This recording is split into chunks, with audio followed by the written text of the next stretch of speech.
ஆன்மீக வளர்ச்சி அல்லது மனதின் முதிர்ச்சி அப்படின்னு சொன்னாலே அது ஒரு மெதுவான படிப்படியான பயணமும் தான் நம்ம பொதுவா நினைப்போம்.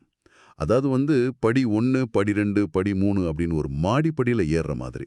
ஆமா, அதுதான் வழக்கம். அப்படிதான் எல்லோரும் நம்புறாங்க.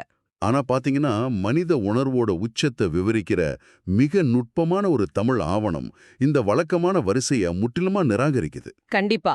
அது நேரா 9வது நிலையில தொடங்கி, அப்புறம் 11, அடுத்து 13, அதுக்கப்புறம் திடீர்னு 16 அப்படின்னு ஒரு விசித்திரமான கணக்குல தாவுது. சரியா சொன்னீங்க. ஏன் இந்த தாண்டுதல்? இந்த குறிப்பிட்ட எண்களுக்கு பின்னால இருக்கிற உளவியல், அப்புறம் தத்துவ ரகசியம் என்ன? உங்களை இந்த ஆழமான தேடலுக்கு அன்போடு வரவேற்கிறேன். நன்றி. இன்னைக்கு நாம அலச போற ஆவணம் 19ஆம் நூற்றாண்டில் எழுதப்பட்ட அருட்பெருஞ்சோதி அகவல். குறிப்பா அதுல வர்ற 444 முதல் 47 வரையிலான 4 ஜோடி வரிகள். ரொம்ப முக்கியமான வரிகள் இது. சரி, இதை கொஞ்சம் விரிவாக பார்ப்போம். இந்த அகவல் வரிகள் ஒரு சாதாரண கவிதை கிடையாது. இது ஒரு வரைபடம் மாதிரி இருக்கு இல்லையா? ஆமாம். அகவல் அப்படின்னாலே அது வெறுமனே பாடுறதுக்காக எழுதப்பட்ட கவிதை மட்டும் இல்ல, அது மனித மனதோட விழிப்புணர்வை அளவிடுற ஒரு துல்லியமான வரைபடம்னு தான் சொல்லணும். புரியுது. நீங்க குறிப்பிட்ட அந்த எண்களோட தாண்டுதல் ரொம்ப ஆழமானது. 9, 11, 13, 16 அப்படிங்கிற இந்த எண்கள் ஏதோ தற்செயலா அமைக்கப்பட்டவை கிடையாது. அப்போ அதுல ஒரு தெளிவான அறிவியல் இருக்குன்னு சொல்றீங்க? கண்டிப்பா. சாதாரணமா குழப்பங்கள்ல உழல்ற மனித மனம் எப்படி கொஞ்சம் கொஞ்சமா தன்னை நிலைநிறுத்தி அந்த எல்லையற்ற பிரபஞ்ச உணர்வோடு கலக்குது அப்படிங்கிற இயற்பியல் மற்றும் உளவியல் படிநிலைகளை தான் இந்த ஆவணம் விவரிக்குது. அருமை. அந்த படிநிலைகளை தான் நாம இன்னைக்கு ஆழமா புரிஞ்சுக்க போறோம். முதல்ல 9வது நிலையிலிருந்து தொடங்குவோம். சரி, தொடங்குவோம். ஆவணத்தில் இருக்கிற வரிகள் இப்படி சொல்லுது: நவநிலை மிசையே அருட்பெருஞ்சோதி, நடுவுரு நடுவே அருட்பெருஞ்சோதி. இதைத் தொடர்ந்து சிவமயமாகி அருட்பெருஞ்சோதி, திகழ்ந்த மெய்ப்பொருளே அருட்பெருஞ்சோதி. இங்கே நவநிலை அப்படிங்கிறது 9வது நிலை. ஆமா, 9வது நிலை. இதுல வர்ற அந்த நடுவுரு நடுவே அப்படிங்கிற வார்த்தை பிரயோகம் என்ன ரொம்பவே சிந்திக்க வச்சுது. மையத்தின் மையம், இது எப்படி புரிஞ்சுக்கிறது? அது ரொம்ப சுவாரஸ்யமான ஒரு கேள்வி. நீங்க என்ன நினைக்கிறீங்க? எனக்கு ஒரு உதாரணம் தோணுது.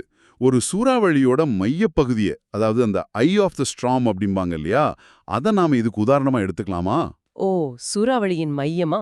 நல்ல ஒரு ஒப்பீடு தான். ஆமா. ஏன்னா வெளியே பாத்தீங்கன்னா பயங்கரமான காற்று, பெருஞ்சத்தம் எல்லாமே தூக்கி வீசப்படுற ஒரு குழப்பமான நிலை இருக்கும். ஆனா அந்த சூறாவளியோட மிகச்சரியான மையப்பகுதிக்கு போயிட்டா அங்க ஒரு இலை கூட அசையாது. அத்தனை அமைதி இருக்கும். இந்த நவநிலை அப்படிதான் இருக்கிறதா? மையம் அப்படிங்கிறது கேட்பதற்கு நல்ல ஒரு உதாரணம் தான். ஆனா அதுல ஒரு சின்ன சிக்கல் இருக்கு. என்ன சிக்கல்? சூறாவளியோட மையத்துல நீங்க இருக்கும்போது உங்களுக்கு வெளியே ஆபத்து இன்னும் சுழன்று கொண்டுதான் இருக்கு.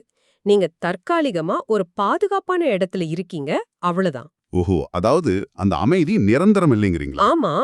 ஆனா இந்த நவநிலை அப்படிங்கிறது அதைவிட ஆழமானது. மனம் அலைபாய்ந்து கொண்டிருக்கிற அந்த வெளிவட்டத்திலிருந்து முற்றிலுமா விடுபட்டு உள்நோக்கி பயணித்து உண்மையான மையத்தை அடையறது. சரி. அங்க அடைஞ்ச பிறகு வெளியே இருக்கிற அந்த புயல் ஒரு மாயை அப்படிங்கறத நீங்க உணர்றீங்க. அதனாலதான் அடுத்த வரியில சிவமயமாகி திகழ்ந்த மெய்ப்பொருளே அப்படின்னு வருது. ஓ, அப்போ அங்க நாம வெறுமனே அமைதியா தப்பிச்சு உட்கார்ந்திருக்கிறது இல்ல. கண்டிப்பா இல்ல. அந்த மையத்துல ஒருவர் வெறுமனே அமைதியா உட்கார்ந்திருப்பதில்ல. அவர் சிவமயமாக மாறுகிறார். ஒளிரும் மெய்ப்பொருளாகவே உருமாறுகிறார். வாருங்கள், இது ரொம்ப ஆழமான விளக்கம். இருள பார்த்து பயந்து ஒதுங்கிறது கிடையாது மையம். நாமே ஒளியாக மாறுவதுதான் இந்த 9வது நிலை. சரியா சொன்னீங்க. இப்போ மையத்தை கண்டுபிடிச்சாச்சு, நாமே ஒளியாகவும் மாறியாச்சு. இதுவே ஒரு முழுமையான நிறைவு போலதான் தோணுது. ஆனா அங்கதான் விஷயமே இருக்கு. ஆமா. இங்கிருந்து தான் எனக்கு ஒரு தர்க்கரீதியான கேள்வி வருது. மனித மனம் அப்படிங்கிறது இயல்பாகவே அலைபாயக்கூடியது இல்லையா? ஆமா, அது மனதோட இயல்புதான். நாம பல நேரங்கள்ல தியானத்திலோ அல்லது ஆழ்ந்த சிந்தனையிலோ ஒரு மைய அமைதியை கண்டுபிடிப்போம். ஆனா அது ஒரு சில நிமிடங்கள் தான் நீடிக்கும். உண்மைதான். அடுத்த கணமே நம்ம போன் ரிங் ஆகும்போதோ இல்ல நாளைக்கு ஆபீஸ்ல என்ன வேலை அப்படிங்கிற எண்ணம் வரும்போதோ அந்த மையத்திலிருந்து நம்ம தூக்கி எறியப்படுறோம். ஆமா, சட்டன்னு அந்த அமைதி கலைஞ்சிடும். அப்படி என்றால் இந்த 9வது நிலையில கிடைக்கிற அந்த மையத்தை எப்படி தக்க வைக்கிறது? ஆவணம் இத பத்தி பேசுதா? இங்கேதான் விஷயம் ரொம்ப சுவாரஸ்யமா போகுது. அந்த நழுவுதலை தடுப்பதற்கான வழிமுறையைத்தான் அடுத்த படிநிலை சொல்லுது. ஓ, அதுதான் 11வது நிலையா? ஆமாம். மையத்தை கண்டுபிடிப்பது 9வது நிலை. அப்படின்னா அந்த மையத்துல ஒருபோதும் அசையாமல் நிலைநிறுத்திக் கொள்வது அடுத்த நிலை. அதுதான் ஏகாதச நிலை அல்லது 11வது நிலை. சரி, அந்த வரிகள் என்ன சொல்லுது? ஆவணத்தை பாருங்க. ஏகாதச நிலை அருட்பெருஞ்சோதி, ஆதத்தி நடுவே அருட்பெருஞ்சோதி, ஏகா தனமிசை அருட்பெருஞ்சோதி, இருந்த மெய்ப்பொருளே அருட்பெருஞ்சோதி. ஆஹா, இதுல ஏகாதனம் அப்படிங்கிற வார்த்தையோட பயன்பாடு தான் எனக்கு மிக முக்கியமானதாக படுது. அது ஏன்னு கொஞ்சம் விளக்க முடியுமா? கண்டிப்பா. ஏகாதனம் அப்படின்னா ஒரே ஆசனம் அல்லது தனித்த சிம்மாசனம்னு சொல்லலாம். இந்த சிம்மாசனம் அப்படிங்கிறது என்ன? எனக்கு இது எப்படி தோணுதுன்னா, சொல்லுங்க. இன்றைய காலகட்டத்துல நாம எப்பொழுதும் 100 வெவ்வேறு சிந்தனைகள்ல சிதறிப்படக்கிறோம். ஒரே நேரத்துல பல விஷயங்களை கவனிக்கிற பதற்றத்துல இருக்கிறோம் இல்லையா? ஆமாம், அது ஒரு பெரிய பிரச்சனை தான் இன்னைக்கு. அப்போ இந்த ஏகாதனம் அப்படிங்கிறது எல்லா கவனச்சிதறல்களையும் நீக்கிவிட்டு ஒட்டுமொத்த பிரபஞ்சத்தின் ஆதியான தொடக்கத்தின் நடுவே ஒருமுகத்தன்மையோட அமரும் ஒரு அசைக்க முடியாத ஆளுமையை குறிக்கிறதா? முற்றிலுமா உண்மை. இது ஒரு பெரிய கண்ணோட்டத்தோட பொருத்தி பார்த்தா ஏகாதனம் அப்படிங்கறத ஒரு மரத்தால சிம்மாசனமா நம்ம கற்பனை செய்யக்கூடாது. புரியுது. இது அதிகாரத்தோட குறியீடு இல்ல, இது ஆளுமையோட குறியீடு.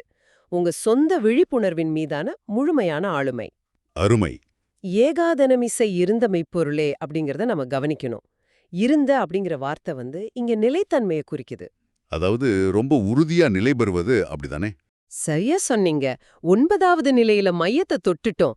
ஆனா 11வது நிலையில எந்த ஒரு வெளிப்புற சக்தியும் எந்த ஒரு தேவையற்ற எண்ணமோ உங்களை அந்த மையத்திலிருந்து அசைக்க முடியாதபடி ஒரு தனித்த ஆசனத்தை அமைச்சுக்கிறீங்க. ஓஹோ!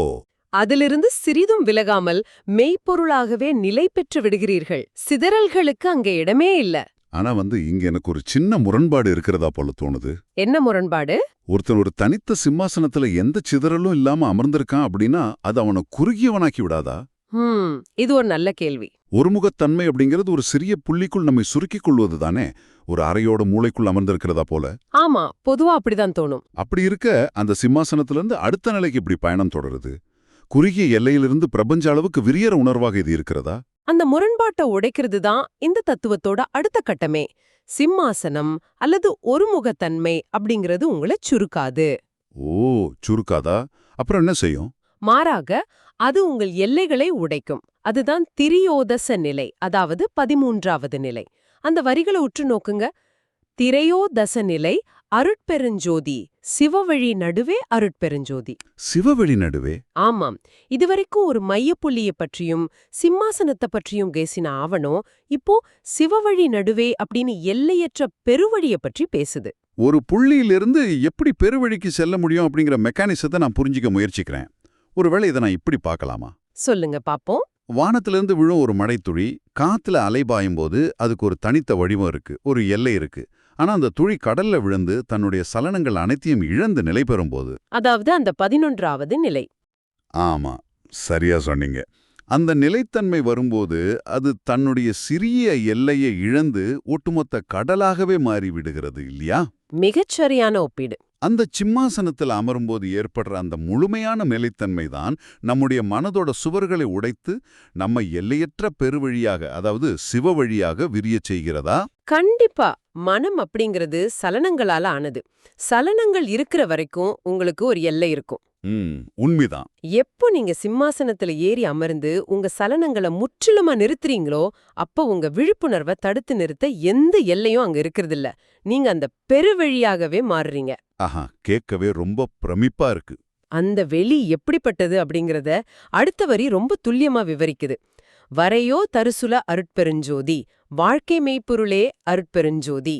வரையோ தருசுக, வரையறை செய்ய முடியாத சுகம் அல்லது எல்லையற்ற சுகம். இது மிக முக்கியமான சொல். ஆமா. ஏன் அப்படி நினைக்கிறீங்க? ஏன்னா எல்லையற்ற பெருவெளி அப்படின்னு சொன்ன உடனே அது ஒரு இருண்ட குளிர்ந்த வெற்றிடம், ஒரு வாய்ட் அப்படின்னு தான் நமக்கு தோணும். ஆனா ஆவணம் அது வெறுமை அல்ல, அது அளவிட முடியாத சுகம் பொங்கும் வாழ்க்கை அப்படின்னு சொல்லுது. சரியா கவனிச்சிருக்கீங்க.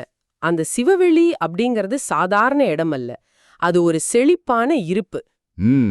அங்க எந்த கட்டுப்பாடுகளும் இல்லை, எதிர்பார்ப்புகளும் இல்லை. அதுவே முழுமையான சுகத்தை தரும் மெய்ப்பொருள் வாழும் இடம். இதுவரைன பயணம் ரொம்ப தெளிவா புரியுது. 9வது நிலையில குழப்பங்களை தாண்டி மையத்தை கண்டுபிடிச்சோம். 11வது நிலையில அந்த மையத்துல சிம்மாசனம் அமைச்சு அசைக்க முடியாதபடி நிலை பெற்றோம். சரி.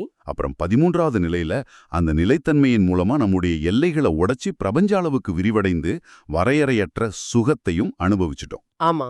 இப்போ எனக்கு மிகப்பெரிய ஒரு கேள்வி வருது. அப்படி என்றால் இதற்கெல்லாம் என்ன அர்த்தம்? எல்லையற்ற பெருவெளியை அடைஞ்ச பிறகு, எல்லையற்ற சுகத்தை அடைஞ்ச பிறகு இதைவிட உயர்ந்த நிலை ஒண்ணு இருக்க முடியுமா? அது நியாயமான கேள்விதான். எல்லையற்றதை விட பெரியது எது? அப்புறம் ஏன் இந்த ஆவணம் நம்ம 16வது நிலைக்கு, அதாவது ஈரன் நிலைக்கு அழைத்து செல்கிறது? இது ஒரு முக்கியமான கேள்வியை எழுப்புது.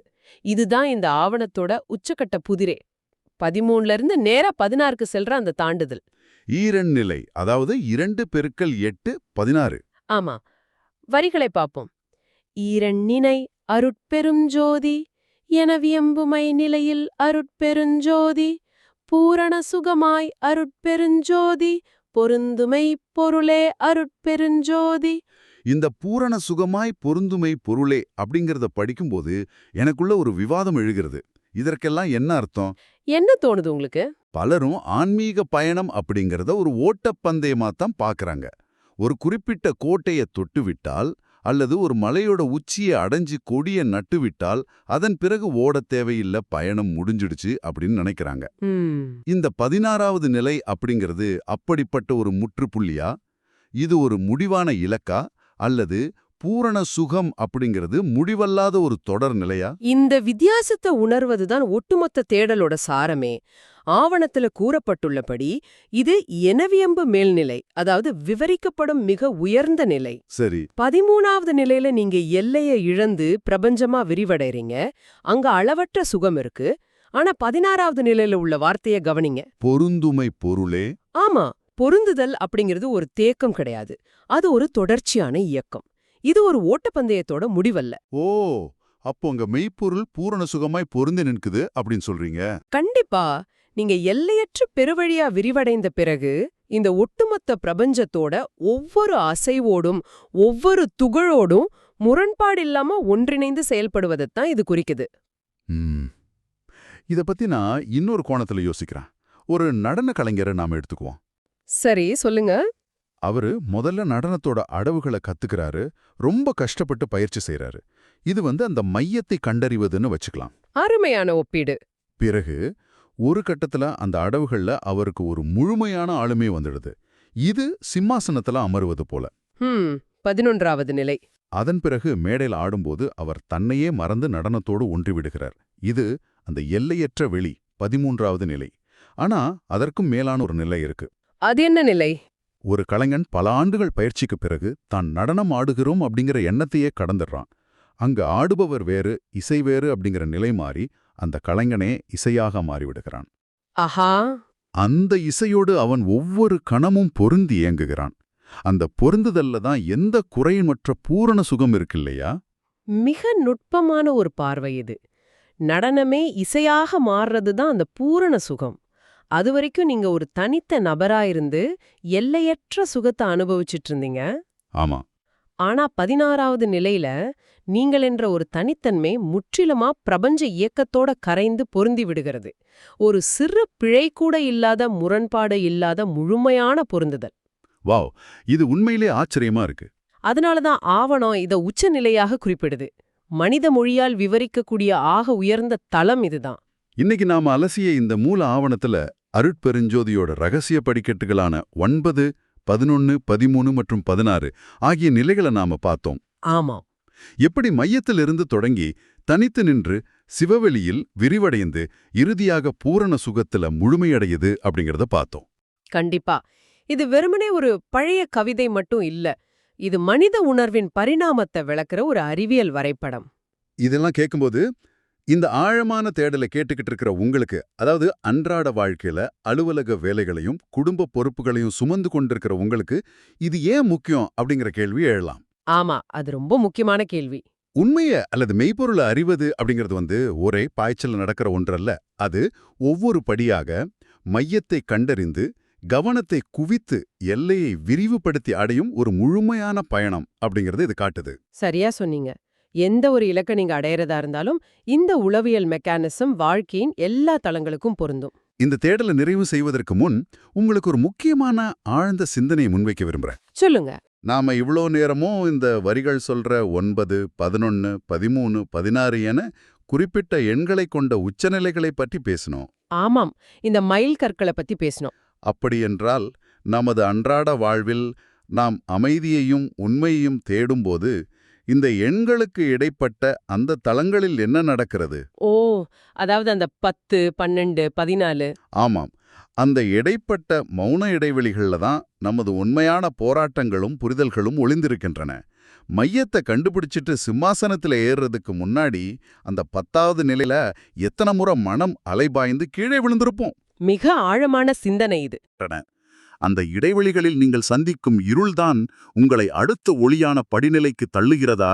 இதை சற்று ஆழமாக சிந்தித்துப் பாருங்கள். மீண்டும் ஒரு ஆழமான தேடலில் சந்திப்போம்.